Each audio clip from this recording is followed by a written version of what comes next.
자, 문제는 왜 이렇게 됐는가? 한국의 자칭 보수들이 왜 이렇게 형편없어졌는가? 이건 매판적 특권층 정치 집단에 예고된 참상인데요. 이 문제를 우리가 이해하지 못하면요, 대한민국 미래 없습니다. 안 바뀝니다. 안 바뀌어요. 그래서 제가 오늘 이 프로를 준비한 거예요. 이건 반드시 알아야 되는 거기 때문에.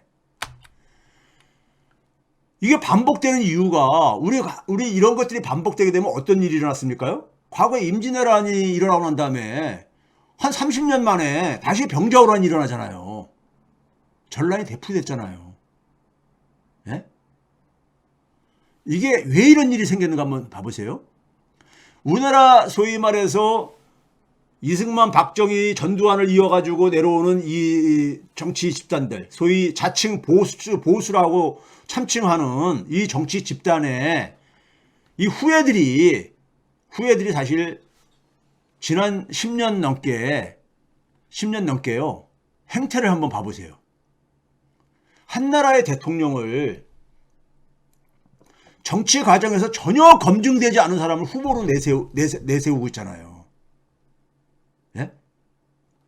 한 나라의 대통령이라면은 그래도 어느 정도 능력이 검증돼야 되는 거 아닙니까? 정치 과정에서요. 근데 전혀 검증되지 않았잖아요. 예? 국민이 판단할 기회도 못 가졌잖아요, 사실은요. 정치인으로서의 능력을요. 어떤 특정 직업에서 있었던 그런 이력이 반드시 그러니까 우리가 정치인으로서의 능력하고 그러니까 같은 것을 의미하는 건 아니잖아요. 그런데 적어도 한 나라에 그러니까는 수십 년을 집권해왔었던 자칭 보수 정당에서 전혀 검증되지 않은 인물을 후보로 내세웠어. 예? 박근혜 같은 경우도 솔직히 말해서 부친의 후광을 얻고서는 그러니까는 이게 인기를 얻은 거잖아요. 그리고 앞에서는 국민들 앞에서 쇼만 하고 사실상 최순실이 박근혜 뒤에 있다는 것을 박근혜 권력의 핵심의 근처에 있는 사람은 다 알았던 거 아닙니까? 대통령 되기 전부터요. 예? 근데 그거를 그냥 허용을 하고 있잖아. 우리나라 그러니까 보수층들이 소위 말해서 지식이 많고 엘리트들이 많이 모여있다고 우리가 흔히 얘기하는 그 집단에서 이런 것들을 다 허용하고 있잖아요. 윤석열은 무슨 검증이 있었습니까? 오로지 반문재인 정서를 얻고서 인기를 얻은 윤석열을 그냥 내세웠는데 윤석열 뒤에 김건희가 있고 김건희의 천공이 있다는 거 알만한 사람들은 주변에 다 아는데도 불구하고 이걸 허용을 했잖아요. 국힘당에 거기에 국회의원들 중에는 보게 되면은 박사학위 받은 사람들도 많고 뭐 이런 사람들이 많은데 그 엘리트들이 이런 짓을 전혀 검증되지 않은 한 나라를 통치할 수 있는 능력이 전혀 검증되지 않은 사람을 대통령 후보로 내세우는 게 이게 정상이냐고요. 내부에서조차 검증되지 않은 후보를 내세웠거나 아니면 능력이 없음을 알면서도 후보로 내세웠다는 사실은 뭘 의미하는 겁니까? 능력이 있든 없든 그런 게 검증이 되든 안 되든 간에 저 사람이 문제가 있든 없든 간에 자기들이 권력 잡는 게 중요한 거야. 그래서 그렇게뿐이 해석이 안 되는 거예요. 그거 바로 뭡니까? 국정에 대한 책임감은 없는 거죠. 그래서 정부가 실종되어지는 겁니다. 정부가 실종되어지는 거야. 이 집단의 사고는 기본적으로 뭐냐면 권력을 잡는 이유가 자기들의 사적인 이익을 추구하는 하나의 기회이기 때문에 목적이 거기에 있기 때문인 겁니다. 권력 쟁취의 목적이 공익을 실현하려는 게 아니라 기본적으로 자기 사적 이득을 축적하기 위해서. 그렇지 않으면은 어떻게 이런 후보를 내세울 수가 있죠? 예? 검증되지 않고 능력이 없는 이런 인물을 어떻게 내세울 수 있냐고요. 국정이 엉망이 될 텐데 말이에요. 예? 이건 그렇기 때문에 우리나라 소위 말해서 국힘당이라는 것은 하나의 집단이잖아요. 예? 우리나라 보수를 참칭하는 이런 정치 집단을 대표하는 사람 후보를 그렇게 무책임하게 내세웠다는 것은 오로지 권력 정치만이 목적이라는 얘기잖아요. 권력을 쟁취해야지만이 자기들이 먹을 게 많이 생긴다. 이거잖아요. 그러니 당연히 그러니까 정부라는 것은 실종돼 버리죠. 예? 정부가 실종되는 이유가 바로 거기에 있는 거예요. 아니 이건 공약 이런 거하고 관계가 없는 거예요. 공약이야 밑에서 다 만들어줄 수 있죠. 문제는 그러니까는 전혀 그러니까 공적인 과정에서 검증이 안 됐잖아요. 예? 검증이 안 됐잖아요. 자, 여러분들 오늘 이제 그러니까 핵심은 경제 위기에 대한 문제인데요. 여러분 역사적으로 저는 역사학도기 때문에 자신 있게 얘기할 수 있는 건데 인류 역사에서 경제 위기는요 정치 실종의 산물입니다. 그리고 현대사회 속에서 보게 되면 민주주의 취약성의 결과물입니다. 경제 위기는요. 대표적인 게 대공황이 그랬죠. 대공황이 언제 일어난 거냐면요. 불평등이 아주 그냥 극심해지면서 일어난 겁니다. 대공황의 원인을 그래서 불평등으로 많은 사람들이 첫 번째 요인으로 불평등을 얘기합니다. 글로벌 금융위기도 마찬가지입니다. 불평등으로 얘기를 해요. 경제적인 불평등이 극심해지는 건요. 정치가 실종될 때 나타나는 결과입니다. 제가 여러 번 얘기했잖아요. 여러 번 얘기했어요. 자, 그걸 다시 한번 다시 합시다. 먼저 결론부터 얘기하면요. 정치가 실종된다는 얘기는 사회가 붕괴되는 겁니다. 사회가 없어지는 거예요. 인간이 사회적 동물이 되면서부터 정치라는 것으로부터 뗄래야 뗄 수가 없는 관계가 되잖아요. 함께 살아가면서 공동으로 해결해야 될 문제를 해결해 나가는 과정이 정치이거든요. 정치의 사전적인 정의입니다. 예? 그런 점에서 지금 좌층 보수들이 앞에서 봤듯이 지금 사실상 저는 사망했다고 봅니다. 근데 한국의 좌층 보수의 사망은요, 예고됐던 겁니다. 좌층 보수의 사망은요, 기본적으로 부동산 카르텔, 소위 말해서 부채 모래성하고 동전의 앞뒷면을 이룹니다. 네? 그래서 부동산 카르텔의 수명 종언하고 같이 진행될 수밖에 없습니다. 이 과정에서 저는 가장 현실적으로 가능성이 높은 것을 마지막에는 해외 자본이 한국을 먼저 탈출을 시작할 겁니다. 탈출을 시작할 거예요. 특권층들이 돈을 빼돌리는 것도 하고요. 그러니까 결국은 또 외부 충격이 위기의 트리거로 작용할 겁니다.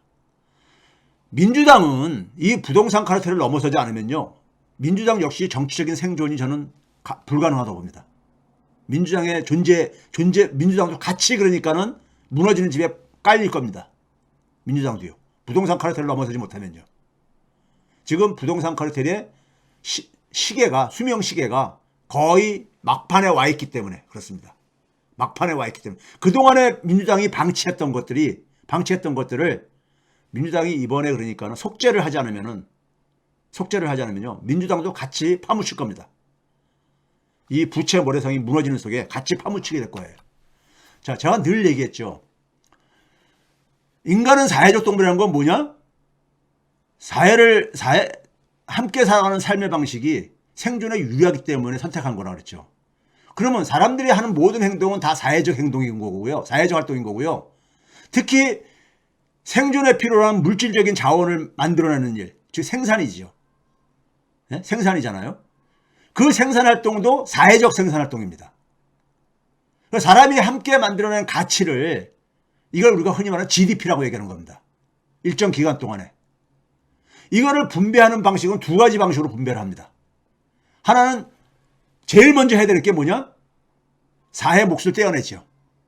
사회 몫을 떼어냅니다. 여러분들 월급 받으면은 세금 먼저 떼어내고 내 주머니에 들어오기 전에 돈이 들어오기 전에 세금 떼어가잖아요. 4대 보험 떼어가잖아요. 네? 그게 사회 몫이죠. 사회 몫은 기본적으로 함께 만들어낸 것에 대해서 모든 구성원들이 기본적으로 기본적으로 배분받아야 될, 굶어 죽지 않을 정도로 배분받을 권리가 있다는 것을 의미하는 겁니다. 누구나가요. 네? 그 사회 몫을 떼어내는 곳은 정치 영역입니다. 공동의 문제니까요. 공동의 문제잖아 이거는요. 그리고 나머지를 시장에 의해서 배분하는 겁니다. 시장은 철저하게 돈의 힘이 지배하는 곳입니다. 그러니까 시장에만 맡기게 되면 이 사회는 사회가 붕괴돼 버립니다. 돈의 힘이 지배하니까요. 돈이 없는 사람은 생존의 위기에 내몰립니다. 생존의 위기에 내몰리죠. 그래서 정치와 시장, 소위 말 시장 경제와 민주주의는 서로가 없으면 안 되는 그런 관계예요. 사회가 지속하려면요. 이 관계가 사실 중학교 수준의 얘기잖아요.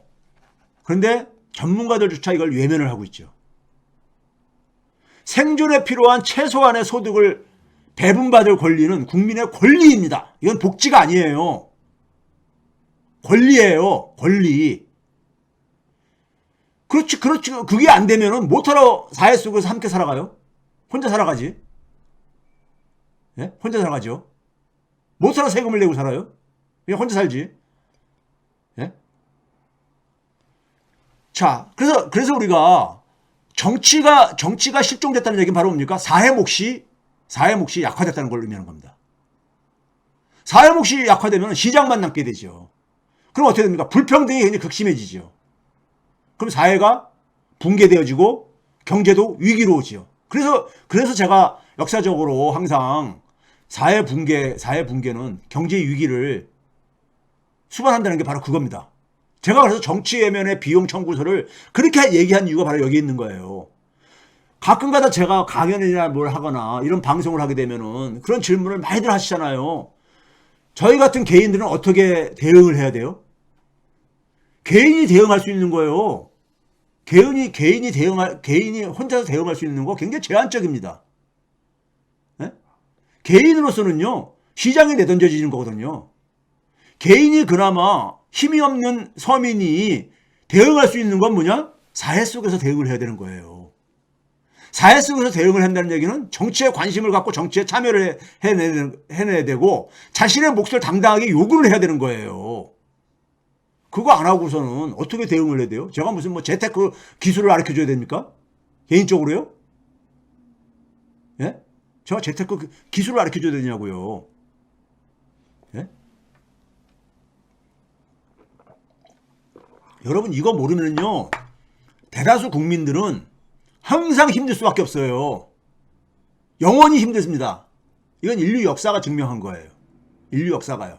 반복적으로. 예? 정치가 실종되면요. 사회가 없어집니다. 사회가 없어져요. 제가 늘 많이 인용하는 거잖아요. 존 스튜어트 밀이라고 보수주의 사상가의 원류죠. 원류. 뿌리.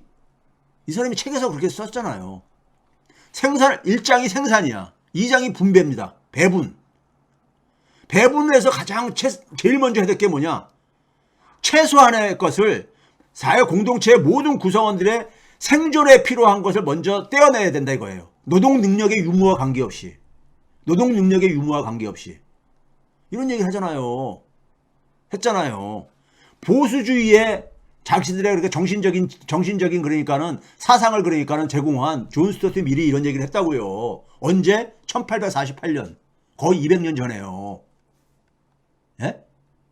그러니까 우리나라 전문가들이 다 제가 볼 때는 중학교에서 가르쳐준 사회에 대해서도 사회라는 것이 무엇이냐 이것조차도 이해를 못한 사람 많습니다. 대학 교수급들 중에서도요. 그냥 자기가 가지고 있는 그냥 그러니까 그 테크니컬한 부분에서 예? 지식은 있을지 몰라도 이런 기본적인 걸 모르는 대학 교수도 되게 많아요. 예? 사회과학자 되게 많습니다. 제가 이건 제 자랑도 아니고 너무 기본이 안 돼 있는 거야. 제가 이 자료 보여드렸잖아요. 우리나라 지금 어느 정도 상황이냐. 상위 0.1%가요. 소득활동자 중에서 한 2만 5천 명 됩니다. 이들의 소득이 735만 명 소득하고 같아요. 하위 한 30% 하고요. 이 정도로 불평등합니다. 이 정도로 불평등해요. 상위 1%가 한 25만 명 정도 되거든요. 이들의 소득이 거의 절반에 되는 1116만 명하고 소득이 같아요. 이건 소득이 그렇죠. 자산은 더 불평등합니다. 자산은요. 그래서 제가 그랬잖아요. 국민 배당세를 도입을 해야 된다. 지금 현재 우리가 내는 세금 있잖아요. 세금을 자 지금 소득활동자들한테 1인당 100만 원씩 다 지급을 해줘요. 현금으로요. 한번 어느 정도 돈이 필요하겠습니까? 25조 한 4천억 원 정도가 필요해요.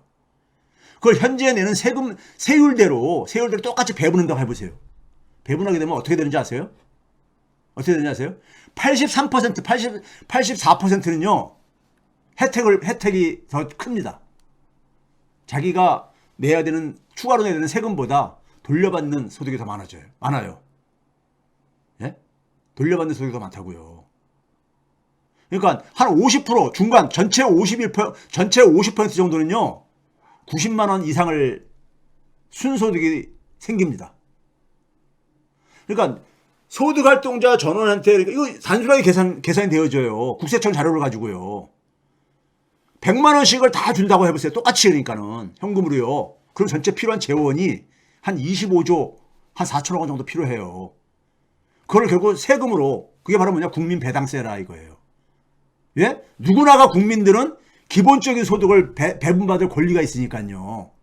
그래서 국민 배당세인 거예요. 뜩 했을 때 상위 0.1%는 소득이 18억 5천만 원인 사람들입니다. 이 사람들이 추가로 내는 세금이 얼마냐? 한 2억 원 정도 되는 거예요. 그러니까 이들한테 집중이 되는 거예요. 상위 10%에 있는 사람이 한 7,530만 원 정도를 지금 현재 세금 내고 세후 소득이 한 그 정도 되는데 이들이 추가로 내는 세금은 한 83만 원 정도 됩니다. 예? 한 6,050만 원 정도 지금 세금 이후에 자기 세후 소득을 한번 생각해 보세요. 이게 이제 2021년 수준입니다. 작년 같은 경우라면 더 이제 이거 높아졌겠죠. 조금 더요. 6,050만 원 정도 세금 내고 납부하고 나서 6,050만 원 정도 되는 사람들은 한 2만 원 정도 더 내는 것 뿐이에요. 낼 수 있잖아. 2만 원 정도요. 우리 사회를 위해서요. 예? 대부분이 뭐냐면은 상위 그러니까 극소수한테 이게 집중되어져요. 당연하잖아요. 그만큼 소득이 불평등하니까. 거기다가 법인세를 내는 사람들한테 법인세를 내는 법인 기업들이 한 100만 개가 있는데 예? 이들한테 그러니까 만약에 우리가 똑같이 국민 1인당 100만 원씩을 지금 소득활동자들한테 100만 원씩 주기 위해 가지고 한 25조 4천억 원을 세금을 거둘 때요. 세금을 거둘 때 상위 0.1%에 있는 이게 그 법인들한테요. 추가 세금이 150만 5억 정도 되는 겁니다. 이들이 근데 지금 세후의 수입이 어느 정도 되냐? 3조 1,400억 정도 됩니다. 세금 납부하고 난 이후에 수입 여전히. 그 중에서 한 155억 정도 더 되는 거 큰 부담 안 되잖아요. 네? 그러니까 세금 부담이 크지 않으면서 전체 국민들에게 생존을 지원해 줄 수 있는 소득을 배분해 줄 수 있다니까요.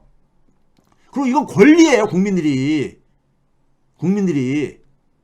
이 권리를 주장 안 하면서 우리 어떻게 해야 돼요? 이런 얘기 하지 마세요. 이런 얘기 하지 마시라고요. 자기 권리도 못 찾아 먹으면서 예? 국민들이 자기 권리도 못 찾아 먹는 거예요. 예? 못 찾아 먹으면서 그러니까는 자기가 다 그러니까는 부자들한테 다 그러니까 저거 해주면서 뭘 어떻게 대응해야 돼요? 이렇게 이걸 물어봐요. 그럼 제가 거기서 부동산 투기하는 방법 가르쳐 줘야 됩니까? 아니면 주식 투기하는 방법 가르쳐 줘야 됩니까? 아니면 코인 투기하는 방법 가르쳐 줘야 됩니까? 이건 아니잖아요. 예? 이거 당연히 그러니까 이거는 권리예요. 권리. 예? 거기다 제가 뭐라고 했습니까? 우리가 사용하는 돈이 있잖아요. 돈이요. 이거 신용화폐거든요. 종이돈이잖아요. 이 신용이 어디서 나온 거라 했어요? 제가요? 사회 몫을 가지고 한 거예요. 정부가 가치를 보증해 준 거잖아요. 정부가 뭘로 보고 가치를 보증해요? 정부의 경제력이죠. 정부의 경제력이 뭐예요? 아까 그 사회가 생산액 중에서 사회 몫을 떼어낸 부분이 정부의 경제력이잖아요. 그렇죠? 근데 이 돈을 이용하지 못하는 국민이 시중은행의 신용대출을 이용 못하는 국민들이 20% 정도 된다니까요. 가깝게. 이게 정상이냐고요. 은행들한테 엄청나게 혜택을 줬거든요. 돈 벌 수 있는. 예? 화폐 발행에 제약해서 해방시켰잖아요. 과거에는 그러니까 이 종이돈이 나오기 전에는 자기가 그러니까 보유하고 있는 금의 한도 내에서 그러니까 발행할 수 있었거든요. 그리고 유한책임이라는 특혜를 줬잖아요. 은행들한테. 예? 이거 엄청난 특혜거든요. 엄청난 특혜거든요. 그런데 국민들이 그러니까 자기가 신용은 보증해 놓고 자기는 이용을 못해? 이게 얼마나 넌센스입니까? 넌센스냐고요. 예? 그러니까 1,000만 원 정도 그러니까는 1,000만 원 정도를 자기가 이자만 성실하게 갚으면은 영원히 이용할 수 있는 것을 권리로 요구해야 돼요. 영세 자영업자들도 일반 기업들처럼 한국은행에 그러니까 우리가 소위 말해서 금융중개 지원 대출제도라는 게 있거든요. 이거 사실은요, 이 뿌리가 박정희 때 만든 거예요. 우리나라 자칭 보수 정당들은 이런 거 잘 만들어요. 왜? 박정희가 여러분들 처음 만든 게 뭐였냐면요. 중소기업 특별 융자한가 그런 걸 만들어요. 왜 그러냐면 중소기업은 대기업보다 은행 이용하는 데서 불리하다 이거예요. 그렇죠? 삼성전자하고 중소기업하고 은행이 누구한테 대출해 주려고 하겠어요? 뻔한 거잖아요. 그럼 중소기업은 육성이 안 된다 이거예요. 그래서 중소기업은 한국은행이 직접 챙기라고 한 거예요. 한국은행이. 예? 한국은행이라는 것은 중앙은행이라는 것은 기본적으로 영란은행 만들면서 봐보세요. 뭐라고 돼 있냐. 중앙은행 설립 이유는 당시에 공동왕이 있었죠. 영국의 영란은행이 1694년에 설립됐잖아요. 영국왕 칙령에 의해서 공동왕이었어 당시에. 예? 남자왕 윌리엄하고 여왕 메리 여왕이 공동으로 그러니까 통치하는 그런 공동왕이라고 우리가 흔히 부르잖아요. 그래서 칙령으로 뭐라 하냐면은 공공선을 촉진하기 위해서 그리고 모든 영국의 인민들의 이익을 촉진시키기 위해서 이게 중앙은행을 만든 이유라고 돼 있어요. 그리고 정부에게 필요한 자금을 그러니까 지원하는 걸로. 이게 중앙은행의 설립 목적이에요. 그래서 은행들한테 많은 특혜를 준 거야. 금 없이도 그러니까는 돈을 발행할 수 있게. 그리고 자기들이 그러니까는 투자한 주식 범위 내에서만 책임을 지도록. 이런 특혜를 준 거예요. 그런데 공공선이라는 게 뭐예요? 모든 국민들의 이익을 위해서 benefit of our people이라고 돼 있잖아요. 예? 이걸 위해서 중앙은행이 그래야 되는데 국민들은 이걸 요구할 권리가 있는 거예요. 권리를 그러니까는 못 챙기고 특히 민주정권은 금융을 아예 손도 안 대려고 그래. 예? 이 정부는 지금 어떻습니까? 지네들 마음대로 지금 금융감독원장 썼고 마음대로 개입하고 막 그래서 하잖아요. 예? 오히려 이런 거 못하면은 대한민국 서민들의 삶이 어떻게 나아지겠습니까? 불가능해요. 서민들 삶 안 변합니다. 민주당의 어느 정치인이 와더라도 이거 기본적인 문제를 안 건드리면요. 대한민국 서민들의 삶은 안 변해요. 안 변해요. 왜? 그냥 시장에다 내던지는 거잖아요. 시장에서 각자 알아서 살아가라. 생존해라 이거잖아요. 어떻게 살아요? 시장이라는 곳이 돈의 힘이 지배하는 곳인데 돈이 없는 서민들이 어떻게 거기서 생존하냐고요. 구조적으로 불가능한데. 예? 이거 외면하면요. 정치가 존재하는 이유가 없는 거예요. 정치라는 것은 없어지는 겁니다. 정치는 자기 할 일을 그러니까 방기하는 거예요. 그 사회가 붕괴되죠. 예? 자, 대한민국의 자칭 보수의 위기가요. 자칭 보수의 위기가 언제부터 생겼는지 아세요, 여러분들이요? 예? 과거에 오히려 군부 정권 때 박정희라든가 전두환 이때 이 보수하고요. 굉장히 달라진 부분이 있습니다. 달라진 게 언제부터 생겼는지 아세요, 여러분들요? 저는 역사를 공부하기 때문에 이런 걸 항상 추적을 합니다. 대한민국이 있잖아요. 자칭 보수의 사유체계는요. 일본과 미국 사회 모델에 기초했는데 문제는 뭐냐면은 미국의 모델이 70년대 혹은 80년대 중반까지는 다른 나라의 소위 말해서 못 사는 나라들의 입장을 어느 정도 배려해 줬어요. 근데 미국이 경제사정이 나빠지면서 미국에서도 월가 금융자본이 지배하게 하면서부터 금융자본은 이 악독하거든요. 예? 우리가 크루즈 영감 얘기하듯이 그러니까 돈이라는 게 그렇습니다. 예? 돈에 게 추한 모습이죠. 그런데 80년대 후반부터 세계화를 추진하잖아요. 소위 워싱턴 컨센서스다. 소위 워싱턴 엘리트들이 만든 하나의 기준이라 이거죠. 이게 바로 뭐냐면 월가 자본 논리입니다. 그냥 한마디로 월가의 금융자본의 이익이 되는 것이 미국의 이익이 되는 것이고 그걸 전 세계에 그러니까는 신흥국가들이 다 받아들이게 하자는 게 세계화 논리였었어요. 세계화 논리였었습니다. 그 세계화가 처음 내세운 게 뭡니까? 금융자유화. 금융자유가 뭔지 아세요? 공공금융을 폐기하라는 얘기야.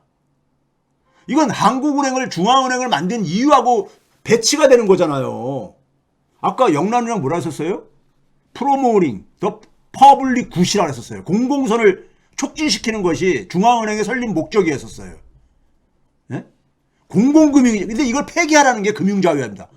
시장으로 다 넘기라 이거예요. 금융은요. 네? 정부는 손 떼라 이거예요. 금융에서요. 그러면 돈의 힘이 지배하는 것이지 뭘. 우리가 80년대부터 금융이 그러니까 실물 부분을 더 지배하게 되거든요. 그게 금융화거든요. 예? 금융자유화를 이제 막 압력을 넣죠. 그리고 자본시장 개방하라 그랬죠. 자본시장. 그러니까 미국식 월가의 그러니까 시스템으로 다시 재구성하라는 거예요. 자본시장 개방이라는 것은요. 예? 근데 세계는 금융 시스템이 다 틀리거든요. 틀립니다. 그래서 이걸 가지고 유명한 말은 우리가 폴트라인이라는 게 있죠. 폴트라인이요. 이게 지질학에서 나오는 단층선이요. 단층선. 지각 변동을 일으키는 경계선이 이게 이제 지진의 이제 그러니까 원인을 설명할 때 단층선을 얘기를 하잖아요. 예? 금융 시스템은 다 틀립니다. 기본적으로요. 나라들마다. 근데 이걸 뭐냐면은 월가 시스템을 다시 재구성하라 이거예요. 그러면 월가가 가장 그러니까 뛰놀기 좋죠. 정부는 손 떼고. 예? 이게 레이건이 임기 두 번째 시작하면서 1985년 임기 두 번째 시작하면서 미국을 세계의 투자 수도로 만들겠다. 이거 선언하면서 추진한 겁니다. 근데 이게 군부 정권에서는요. 자, 군부 정권에서는 이거를 최대한 그러니까는 늦춥니다. 받아들이는 걸 오히려 노태우 정부 때까지는요. 이 결과를 알다 보니까는. 근데 오히려 문민정부라는 김영삼 정권에서 이걸 적극적으로 수용을 해요. 적극적으로. 거기에 앞장선 친구들이 누구냐면요. 미국에서 공부한, 국제금융 공부하고 한 이런 친구들이라든가, 국내에 있는 그러니까는 엘리트 관료들이 이걸 앞장서가지고 미국의 세계화 논리를 적극 수용하자 그럽니다. 네? 수용하자 그래. 그 당시 나왔던 것이 세계화 전략, 신한국 전략 뭐 이런 것들 했잖아요. OECD 가입 추진 뭐 이런 거 했었잖아요. 네? 그러니까 이때 결국 뭐냐면 이게 바로 뭐냐면 이때부터 뭐냐면은 소위 말해서 대외 이익하고 미국의 이익하고 한국의 이익이 충돌하는 과정에서 우리나라 자칭 보수들이요. 여기서 뭐냐면은 대외 이익에 합류를 하는 거예요. 월가 이익에 합류를 한 거야. 오히려 군부 정권 때는 이거를 가능한 한 물론 그때는 그러니까 그거를 버틸 수 있는 환경이 있었지만은 이걸 최대한 늦추려고 했었어요. 근데 김영삼 정부 때는 적극 그냥 수용을 하죠. 이게 이제 역설입니다. 민주화되면서 공공금융은 없어져 버립니다. 공공금융은 없어져 버려. 그러니까 한국의 자칭 보수가 이때부터 그러니까 80년대 전까지만 해도 보수의 성격이 사대주의적인 성격은 있었어요. 사대주의라는 건 큰 나라를 그러니까 이렇게 섬기고 이렇게 가는 거예요. 그런데 매판적 보수로 바뀝니다. 이때부터요. 매판적 보수라는 것은 기본적으로 나라 이익을 포기하는 거죠. 팔아먹는 거죠. 예? 자신들의 그러니까는 이 소위 말해서 권력을 유지하고 자신들의 그러니까는 기득권을 유지하기 위해서 나라 이익을 내팽개치는 거죠. 사대적 보수하고 매판적 보수는 차이가 있습니다. 사대는 그러니까 우리가 좋은 의미로 생각한다면 어느 정도 있을 수밖에 없죠. 작은 나라, 큰 나라가 주변에 있는 상황 속에서. 예? 근데 한국의 자칭 보수가 그 전까지는 4대만 하면 좀 되는 상황이었었는데 이제는 완전히 매판으로 이때부터 우리가 매판적 보수로 전환합니다. 에? 이렇게 전환하면서 외환위기가 일어난 거예요. 외환위기가. 월가에 의해서 그러니까 외환위기는 일정 정확히는 만들어진 겁니다. 만들어진 거야. 문제는 그 이후에 김대중 정권에서 이거 봐보세요. 우리나라는 민주화가 공공금융을 해체하는 역설이 돼버립니다. 오히려 공공금융은 민주주의에 기반을 둔 거거든요. 사회 몫을 가지고 만든 게 공공금융이잖아요. 사회 몫을 가지고. 근데 민주화가 우리가 87년 그러니까 6월 항쟁으로 인해 가지고 절차적 민주주의가 우리가 이렇게 확립되어지는 과정에서 오히려 공공금융이 해체되어지는 이러한 역설적인 과정을 겪었다니까요. 이거를 정치인들이 모르는 거예요.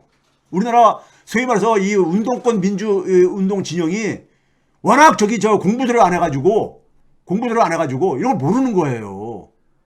모르는 거야. 그냥 뭐냐면 의지, 예? 그냥 정의감 이런 것만 가지고 그냥 했던 거야. 젊었을 때 공부를 안 하고 가면서도 공부를 안 해가지고요. 그 쉽게 얘기해서 박정희 전두환 때는 경제기획원하고 재무부가 이렇게 나눠져 있었었죠. 경제기획원은 뭐냐면 나라의 그러니까는 정책 방향을 그러니까 설계하는 이런 것이죠. 그러니까요. 재무부는 말 그대로 돈 관리하는 겁니다. 공적인 금융을요. 이때까지만 해도 국가가 금융을 통제했습니다. 그 부정적인 게 관치금융 정경유착이었었죠. 근데 김영삼이 집권하면서 이 박정희 체제를 굉장히 부정적인 걸로 규정을 하다 보니까는 관치금융 정경유착이 굉장히 부각됐죠. 그 당시에요. 그러면서 뭐 어떻게 하냐면 국가에 의한 금융 통제를 포기해버린 거야. 전 세계에서요. 금융에 대해서 정부가 손을 놓은 나라는 대한민국뿐이 없습니다. 대한민국뿐이 없어. 금융에서 손을 떼는 나라는요. 예? 그렇게 할 거면은 중앙은행 만들 이유가 없는 거예요. 그래서 그때부터 나왔던 게 뭐냐? 정권은 유한하고 모피아는 영원하다. 이 말이 나오기 시작하는 거예요. 여기에 딱 모피아 대신에 다른 말을 할 수 있는 게 뭡니까? 자본이죠. 정권은 유한하고 자본은 영원하다. 이 유명한 말이 이때부터 이제니까는 출발하는 겁니다. 왜? 정치가 금융을 손을 떼버렸으니까요. 시장에다 넘겼으니까. 네? 김영삼 정부는 거기다가 뭐냐면은 관료 조직을 두 개를 통합하지요. 경제기획원하고 재무부를 통합해서 재정경제원을 만들죠.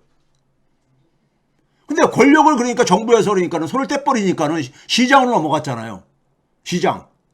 그게 누굽니까? 재벌자본, 월가자본들한테 돈의 힘으로 넘긴 거예요. 그러니까 관료들이 여기에 가서 탈싹 달라붙죠.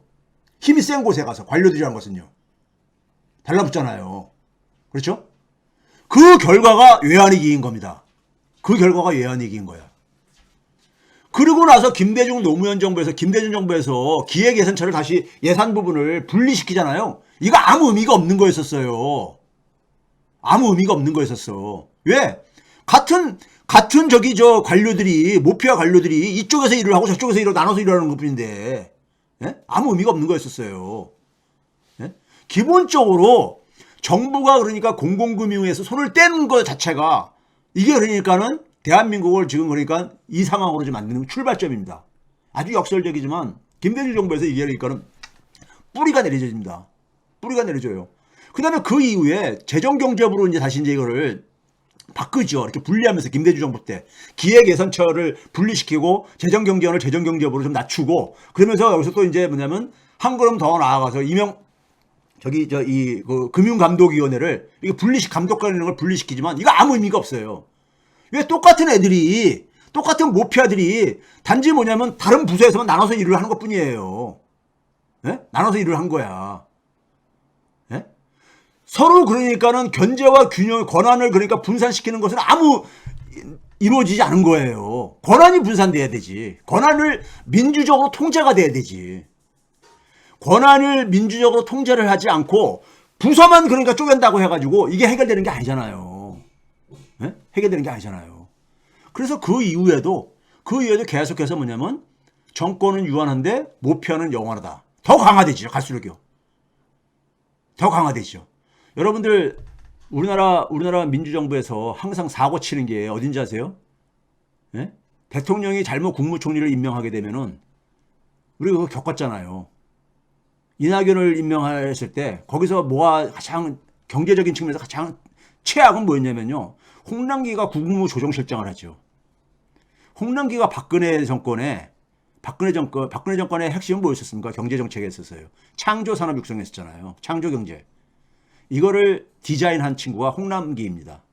얘 국무조정실장을 했는데 국무총리가 바로 뭐냐면 내치를 담당을 하잖아요. 근데 국무총리가 정치인 국무총리는 무식하거든요. 경제에 대해서요.